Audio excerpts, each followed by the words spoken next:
I have just finished 1984, the novel by George Orwell, and it's the kind of book that you put off reading because it's so famous and so well known. I think I ordered the book in about, I think I ordered it 2 years ago. And when it came in, I ordered 1984 and Animal Farm, which I will read next. But I had it for 2 years now, the book, and I never really read it. I think I read about the first 2 chapters and then never touched it for about, a year, 2 years. 2 years.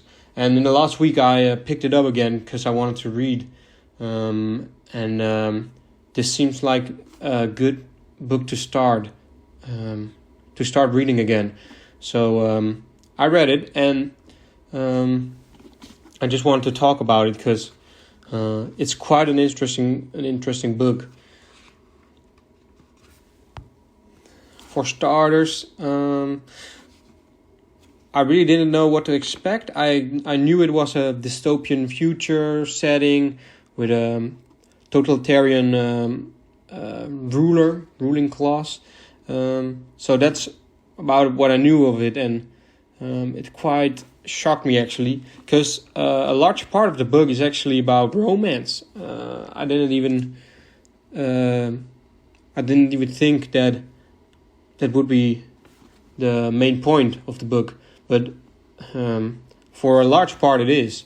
It's about the book is about Winston. It's a worker of the party, and the party is the main ruling entity of the world, or to say the world in which Winston lives. There are 2 other parties which control the world, and the 3 of them are fighting at all times to conquer each other, but never actually succeeding.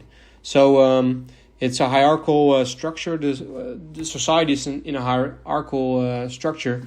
There are the inner party members, and then there are outer party members, and you have the proles, which are basically the poor, which live in very dire straits and states. And Winston is part of the outer party, which means that he's just a worker who is being indoctrinated since he was born by the party. And he has his own thoughts about a lot of the indoctrination that he got and the indoctrination that goes around in his society. So you need to see it as there's a big party, and it controls everything like cameras to see what you're doing, microphones to hear what you're doing. You're being spied on. You're being spied on not only by the party but by the people around you, by your neighbors, because everyone's so brainwashed by the party. And Winston is this character who is starting to doubt the convictions of the party. And when you read the book, you not only go with him through the journey, in which I guess he just realizes that the party's full of shit, but he also meets a girl and falls in love with her, and that's part of the reason why he wants to rebel against the party, because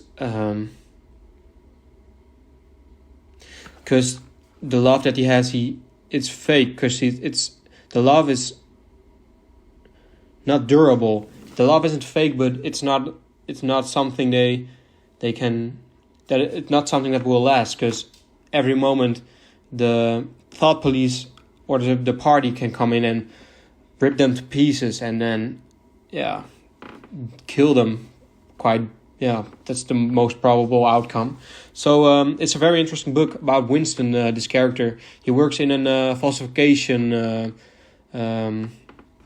job. So he falsificates newspapers of the past, which need to be updated every once in a while, because the status quo of the party changes. So for one time they might they might be at war with another faction, but then maybe a year from then they're supposed to be in war with the other party and being allies with the previous. So that needs to be changed in the history books, in the newspapers, and that's part of what Winston is doing.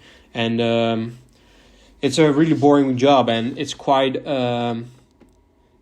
By the first chapters, you experience the life which outer party member has, and it's quite depressing because you have little food, you have no freedom at all.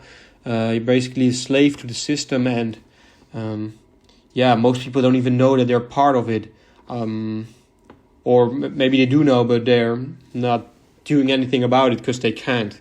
And so there's this lady that also works in the office at another department, but things come to what they are, and then the Winston and the lady meet, and she gives him a note which says "I love you," and he's quite shocked by it, but he tries to speak to her, but in this society everything is monitored and spied on, so it's not safe. So they try to speak to each other, which in the end is successful, and they come to a place which they said they were meeting at, and then they make love and they fall in love, and then the two are combined. And in the chapters following, you read how the relationship expands, and also how they get it done, like how they escape the party, and how they keep on pulling it off, being in love, which is an impossible task to maintain.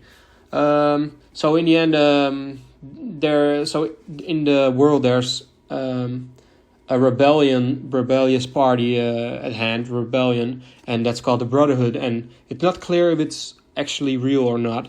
It's maybe it's hinted at in the book that it might be made up by the party itself to control the population. But Winston and the girl, which is called Julia, they try to join the party by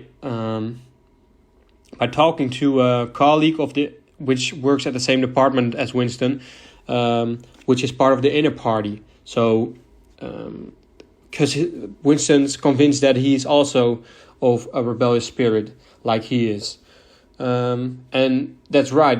He gets in contact with him, with the man, and he's called O'Brien. And O'Brien is a member of the inner party, but invites Winston and Julia to his mansion or apartment, where they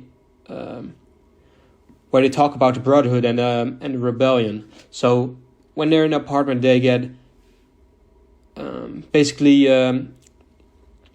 join the rebellion, and then they swear to give their lives up for the Brotherhood, and then they are part of the Brotherhood. And there's talk about a book, which is a book about all the secrets of the party and the truth, which actually the party has thrown away and tried to disappear basically. So few days pass, and they receive the book by various means, and it's difficult to get a hold of the book. So they have a hideout which they come by often, and then they read the book, and that's actually quite a long part of the actual book, like 1984, the book which you read. To my surprise, a lot of the book is that book. So the book that I get, which has the truth about a party, you read a lot of pages of that, and it gives kind of the context of the world and how the party is, how basically the party is the same on every side of the world, because you have three factions, and basically all three are the same. And it's quite interesting to read, but the chapters after that are really terrible for the characters, because they read the book and they don't finish it because the thought police comes in and actually just arrest them and kick them and stomp them and punish them. So the last part of the book is Winston. So Julia is out of the picture mostly, and then Winston gets tortured for the last part of the book because he's convinced that the party spreads lies, and the torturer O'Brien, which turned out to be actually just not part of the Brotherhood, part of the rebellion, but just actually a member of the inner party. He turns out to have lied to them and deceived them by saying that they're in the Brotherhood, which he wasn't. So Winston gets tortured by O'Brien, and O'Brien is the main antagonist of the rest of the book, which makes it quite weird. He gets tortured in several ways. He gets beaten. There's a chair which he gets, I think, electrocuted, but it's not clear what they've done to him. It's said that it's painful, but in all this pain, O'Brien tries to convince, or actually make Winston convince himself that the motives of the party are actually the right one. But it isn't as successful because Winston keeps on thinking. But by the end, Winston is only a shell of his past self. And then the last part of the book, he... Before he got sent to prison, he was under the conviction that when you get arrested by the thought police, you will die, you will be vaporized, you will no longer exist in nowhere. So as a reader, you think that as well. But there's a room called the Room 101, which as you read it, you think that's the room where people get killed. But it's actually the room where people change their hearts, which the party previously could never get to. There was the one part which resisted everything because you couldn't reach it because it's your heart and your emotions. So that's where the love for Julia comes in, because in the end, in Room 101, your terriblest fear, your most the one thing that you hate most, or that you would not ever want to get done to you, gets done to you. But before the terrible thing happens, Winston tells O'Brien that he has to do it to Julia and not to him, because he thinks of himself as more important than Julia, his love, the only one that kept him sane for all these days, months, years, I don't know how long it is. So that's quite interesting that he, in the end, gives up his love and betrays her. And that's the torturer. That's torturing. Because after that chapter, he goes on living living in the sense of being a shell of his former self. Because he lost all his emotion. He's just drinking away all days and just working for the party, because he no longer has any convictions. He's just a cog in a machine. So he eventually meets Julia in a park, and Julia had betrayed Winston as well. So basically all the love they had disappeared, and they're just different people. They have become different people, and that's quite heartbreaking to read. So I thought that was a very sad chapter of the book, because they no longer see each other as loved ones. They're just a cog of the party, emotionless beings, and it's quite demoralizing to read. So in the end, Winston it doesn't have a good ending. Winston is just emotionless. He just sits and drinks all day in a car, and works for the party. It just goes to show how brainwashing someone not only makes you, I think, a different person, but how far it needs to go to actually create a different soul. Maybe that's a good way to redirect it, because he lost his soul by losing his love for Julia, betraying his love for Julia. So I think that's really interesting. It was a really good book. I'm glad I read it, because I put it off for too long. So George Orwell, 1984, I would recommend it. What do I need to say more about it? I think the book, I have a nice cover, by the way, a nice version of it. It's yellow with eyes on it, all eyeballs, because the party's always watching. So I will read Animal Farm next, also by George Orwell, and then I'll make a video about it too. So thanks for watching, and thanks for listening, and I'll see you guys next time. Bye.